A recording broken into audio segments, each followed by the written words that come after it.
మళ్ళీ మనకు ఉత్తర్వులు ఇచ్చినటువంటి పరిస్థితి అధ్యక్ష.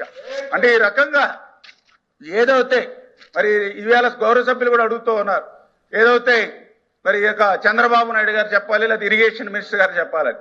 మరి ఏదైతే ఆ రోజు 2020లో నిలిచిపోయినటువంటి ప్రాజెక్టు సమయానికి ముఖ్యమంత్రిగా జగన్మోహన్ రెడ్డి గారు ఉన్నారు. వాళ్ళు చెప్తూ ఉన్నారు ఏదైతే కొంత అమౌంట్ మేము ఖర్చు పెట్టి చేస్తామని. మరి ఏదైతే అమౌంట్ కూడా ఎప్పుడు ఖర్చు పెట్టారు? ఏదైతే మట్టి పనులు ఏవైతే మెత్తగా వచ్చేటువంటి మట్టి పనులు ఏవైతే ఉంటాయో, ఏదైతే లిఫ్ట్ పేరు చెప్పి గుంతలు ఏవైతే ఉంటాయో, మోటార్లు ఫ్యాక్టరీలో తయారైన మోటార్లు తీసుకొచ్చి అక్కడ పెడితే ఆటోమేటిక్గా దాని బిల్ అయిపోతుంది అధ్యక్ష. మరి ఈ రకంగా డబ్బులు వచ్చేటువంటి పనులు చేశారు తప్ప ఆ పనులు కూడా ఎప్పుడు అధ్యక్ష? ఎంబుక్ రికార్డులు చూశాను అధ్యక్ష. 2021 వరకునే వీళ్ళు ఎంబుక్ రికార్డు ప్రకారం అక్కడ పనులు జరిగినాయి అక్క. మరి 2021 తర్వాత 2024 వరకు జగన్మోహన్ రెడ్డి కదా ముఖ్యమంత్రిగా ఉన్నప్పుడు, మరి 2021 నుంచి 2024 వరకు ఎందుకు ఆ ప్రాజెక్టు పనులు పూర్తి చేయలేకపోయారు? ఈవేళ సమాధానం చెప్పాల్సిన అవసరం ఉంది కదా అధ్యక్ష. ఈవేళ చంద్రబాబు నాయుడు గారిని అడగడం కాదు అధ్యక్ష, ఆ రోజు జగన్మోహన్ రెడ్డి గారిని ఈ యొక్క రాయలసీమ సభ్యులు నిలదీసి ఉండవలసినటువంటి పరిస్థితి అధ్యక్ష. ఎందుకు ఈ మాట చెప్తున్నానంటే అధ్యక్ష, ఈ రోజు నేను కూడా చూశాను అధ్యక్ష, ఇరిగేషన్ శాఖ మంత్రిగా ఏదైతే ఈ యొక్క రాయలసీమ లిఫ్ట్ పేరు చెప్పి ఏదైతే గొంతులు మట్టి వచ్చేటువంటి పనులు చేసి ఒక్క చుక్క నీరు వీళ్ళు తీసుకురాలేదు అధ్యక్ష 5 సంవత్సరాల్లో. ఇదే కాదు అధ్యక్ష, జిఎన్ఎస్ఎస్ కి హెచ్ఎన్ఎస్ఎస్ లింక్ అని చెప్పి పైపులు తెచ్చుకుని అక్కడ పెట్టుకున్నారు, మట్టి పనులు చేశారు, 900 కోట్ల రూపాయలు బిల్లు చేసుకున్నారు అధ్యక్ష. ఒక్క చుక్క నీరు అక్కడ కూడా రాలేదు అధ్యక్ష. మూడవది ఆవులపల్లి, ముదివేడు, నేతిగుంటపల్లి రిజర్వాయర్లు అని చెప్పి అక్కడ కూడా పనులు చేశారు, ఈశాన్యమత లేదని దానికి 100 కోట్లు జరిమానా విధించింది అధ్యక్ష.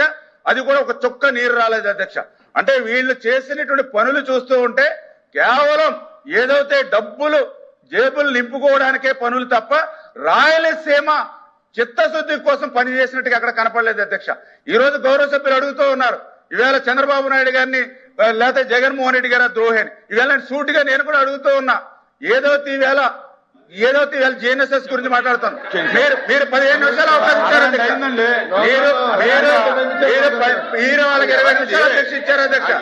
సమాధానం చెప్పాలి కదా అధ్యక్ష, సమాధానం చెప్పాలి కదా. 20 నిమిషాలు వాళ్ళకి అవకాశం ఇచ్చారు.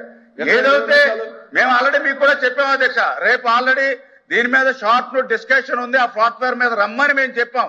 అయినప్పుడు కూడా మీరు వాళ్ళకి అవకాశం ఇచ్చారు, మాట్లాడారు 20 నిమిషాలు. అదే సిగ్నేచర్స్ కూడా 20 నిమిషాలు ఇచ్చారు అధ్యక్ష, 20 నిమిషాలు ఇచ్చారు అధ్యక్ష. సరే అధ్యక్ష, నేను ఒకటే చాలా క్లియర్ గా అడుగుతూ ఉన్నా గౌరవ సభ్యుల్ని అడుగుతూ ఉన్నా, ఏదైతే ఈవేళ రాయలసీమకి న్యాయం చేసింది ఎవరు, ద్రోహిగా ఉన్నది ఎవరనేది చూస్తే ఈవేళ ఏదైతే గాలేరు నగర్ గురించి మాట్లాడుతూ ఉన్నారు, జిఎన్ఎస్ఎస్ గురించి, ఏదైతే పోతిరెడ్డి గురించి మాట్లాడుతూ ఉన్నారు.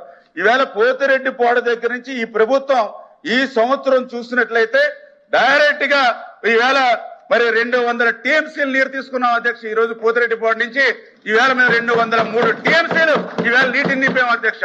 మరి వాళ్ళ పరిపాలన అధ్యక్ష, ఏదైతే గోరకల్లు రిజర్వాయర్ ఉంది అధ్యక్ష. ఎందుకంటే గౌరవ రాయలసీమ సభ్యులకు కూడా తెలుసు, ఏదైతే పోతిరెడ్డి పోడ నుంచి బనకచర్ల నుంచి ఖచ్చితంగా గోరకల్లుకి రావాలి.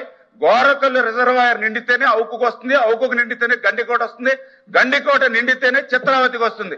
ఎందుకు చిత్రావతికి వస్తుందని చెప్తున్నానంటే, చిత్రావతి నిండితేనే పులివెందుల నియోజకవర్గానికి నీళ్లు వస్తాయి, కడప జిల్లాకు నీళ్లు వస్తాయి.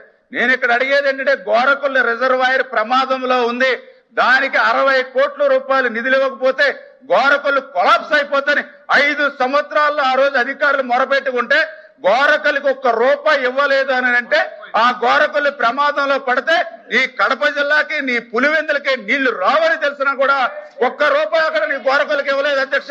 ఎవరు రాయలసీమ ద్రోహి అధ్యక్ష? అంటే కన్న తల్లికి కోకెట్టినోడు పిన్న తల్లికి బంగారం గాజులు చేసిస్తానంట. అట్లా ఉంది రాయలసీమకు సంబంధించినటువంటి ద్రోహి అధ్యక్ష.